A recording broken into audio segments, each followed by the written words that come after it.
because I have learned most of you don't know how to work out. Some of you know enough to be able to think you know how to work out. I'm gonna keep talking because I got a lot to say. I wanna go over how you can execute a side raise and maximally engage the muscles that we're trying to work.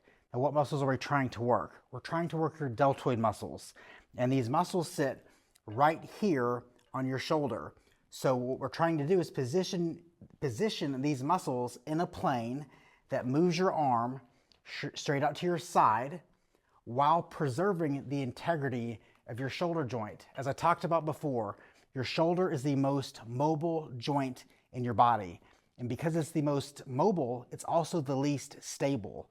So that means that joint integrity is super important, and it's more important in your shoulder than any joint in your entire body.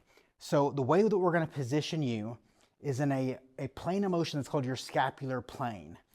What you're gonna do is, we're gonna position yourself so that your arm flows in the same position as this bone. And if you notice this bone, it angles around your rib cage. So it's kind of angled forward just a tad bit. What that means for this motion is that your side raise is not gonna be purely to your side. It's gonna be to the side and to the front just a little bit. So what's the difference on me?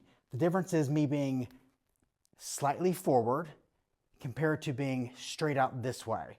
I'm not gonna be here.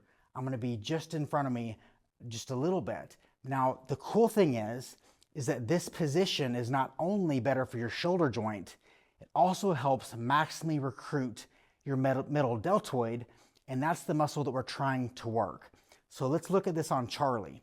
So if Charlie's doing a side raise and he's got a dumbbell in his hand, what most people do is they go arm straight out to their side.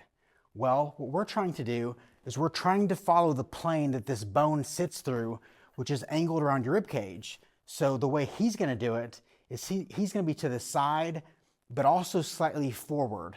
So he's moving through this plane and not straight through this plane. So we're gonna be arms out in front of your body just a little bit.